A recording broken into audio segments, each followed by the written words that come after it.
Napheesa's just on a tear on both sides of the ball, and I'm so sorry to anyone that may be in her path because I feel like it's probably Fee's MVP to lose at this point.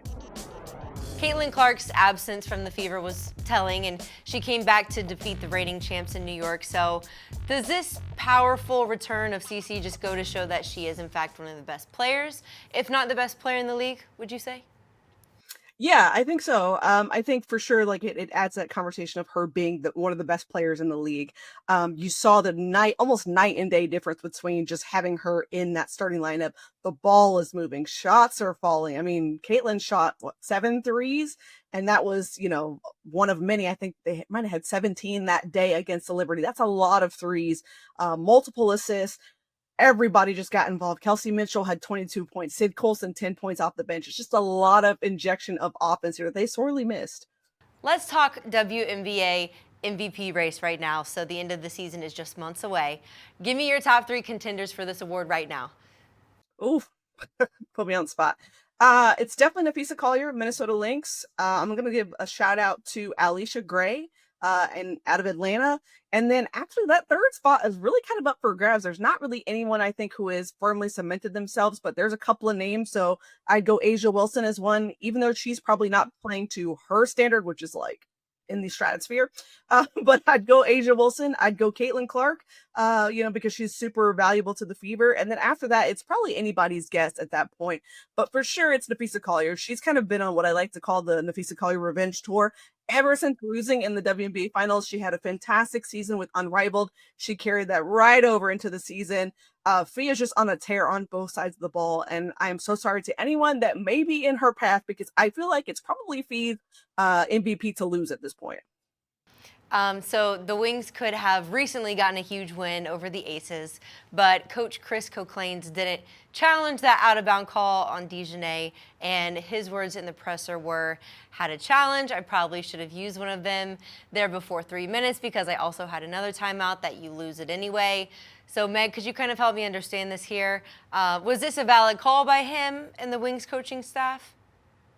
Yeah, I think so because if you look back at it, the Wings were in the middle of a really like nasty run by the Aces. So this is a 17-2 run to end the game. And in my opinion, the challenge becomes a non-factor at that point. You give up a really big run like that, you have way bigger problems on your hand. But I think it just spoke to what was happening during the moment. The Wings were having somewhat of a meltdown there defensively, right? And then not to mention you're now in the weeds, you're now like kind of looking and kind of just I don't know. I guess you could say dissecting this challenge and whether or not it should have been called when really, in my opinion, there were too many other things happening. You're giving up threes. You're giving up a massive rebound. Leah Nye grabs one, kicks it out to Chelsea Gray and gives it to Jewel Lloyd, who hits a dagger 3 right there. Like there's so many other things that are happening and everyone's focusing on this little viral clip where I'm like, you're missing everything else going around. So in my opinion, I think it just spoke to that the Wings might not be on the same page right now. And they're kind of in a little bit of a season of chaos, if you will. They can't really get themselves together. So you got to hope that at some point, Koklanis and his staff will get on the same page along with his players. And hopefully they start turning out some wins. For sure. And the Wings just got Lee Uru from the Storm in an attempt to help out the Wings stars. Beckers, Carrington, and Agumbawale. Do you believe this is going to make a difference, or does Dallas need much more or even a different coach than that? Ooh. I don't think we're at different coach territory. Like we gotta, yeah. There's a lot of season left. I don't think we're at that point. But certainly, I think that at this point, any help is probably needed, right? Like you can't have Paige Beckers do it all, which she can. You need more. You need Paige Beckers. You need Enrique. You need Dejanay. You need your entire starting lineup to help, plus your bench. So if Lee can come in and provide some quality minutes, right, and that would be helpful, right? The Wings are also without several players. They don't have Maddie Segrist, who's out with an injury until possibly later in the season, and Ty Harris is completely out for the season. So a lot of their depth is kind of taking a hit there. So wherever the points are going to come from, like I'm happy to see them go. Yeah. Paige Beckers is not used to losing, and I could imagine she's probably not thrilled about having the worst record in the WNBA right now. And she's telling her teammate to get rest, go to sleep, get ready for games. And despite being a rookie, it does seem like Paige is kind of taking on the main leadership role here, which is really cool to see.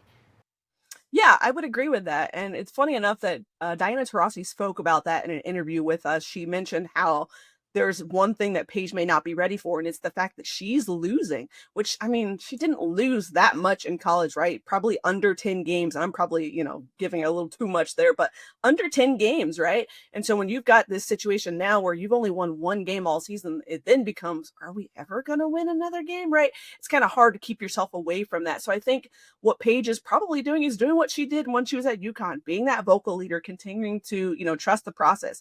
As cliche as it sounds, if you trust the process, the results will come. And I think that's where it is right now for Dallas. So they've got a lot of things, obviously, to clean up, but you see the flashes there from Dallas, right? Like Paige had 35 points recently. Enrique is, hitting from beyond the arc. Dejanay is cutting through defenses and whatnot. And their bench is coming to the party as well. So if they can put all of that together for an entire game, I think you'll start to see a much different Wings team, but they certainly got to turn it on like now. Right. Caitlin Chin has officially been re-signed to the Valkyries. Could you tell me about her game? Do you think she can use this opportunity to prove that she's worth keeping on a WNBA roster? Yeah, so for Caitlin Chin, first of all, that's congratulations to her to get that second chance. What's going on with the Valkyries is that they're down several players. They've got some out with injury and some that are also in Eurobasket right now. So when you have players out, you get to sign a hardship contract, or you can sign players to temporarily help that. So you bring someone back who you drafted and is also familiar with your system. Now for Caitlin Chin, she's a pretty good scorer. I would say that she's able to create for herself, which is something the Valkyries could use at this point. I think for her, well, I don't expect her to be on the Valkyries for the rest of the season because at some point they will likely have to let her go when players come back. But this is a really good chance for her to audition to not only show that she is formidable on the offensive end, but also on the defensive end too. Gino Auriemma kind of prides himself on having players that are two-way, that can play on both ends of the floor. And so if she's able to do that in a Valkyrie team that's already like really scrappy, I would not doubt that she will probably land on another WNBA roster and have it stick for the rest of the season. And with Caitlin Chin being back, she's also playing against Paige Beckers in her first WNBA game. So how cool is that going to be for the two of them? Yeah, I think it's gonna be really cool. If you remember last year when Kate Martin and Caitlin Clark like played against each other for the first time, they like ran up and hugged each other so much right before the game, and I kind of expect sort of the same thing. Paige was a huge, huge proponent for Caitlin during the draft. She advocated for Caitlin and Aubrey Griffin to get drafted, and they did, and she was super, super pumped for that. So I expect much of the same. I think that's just a really awesome story. So I really look forward to the pictures. We need all of those. Cannot wait for those. A team going slightly under the radar that you know a ton about, the Atlanta Dream. Seems like they are quiet contenders and they're going to be taking on the reigning Liberty champs. So what would a win mean for the Dream here? So first of all, I'm so glad you brought this up because I have been banging the side for the Dream all season long. Having them in my backyard, I get the pleasure of actually getting to watch them on a regular basis, and I just think that what Carl Mesco is doing with this team and infusing life into them is getting the best. Alicia Gray is having a career year.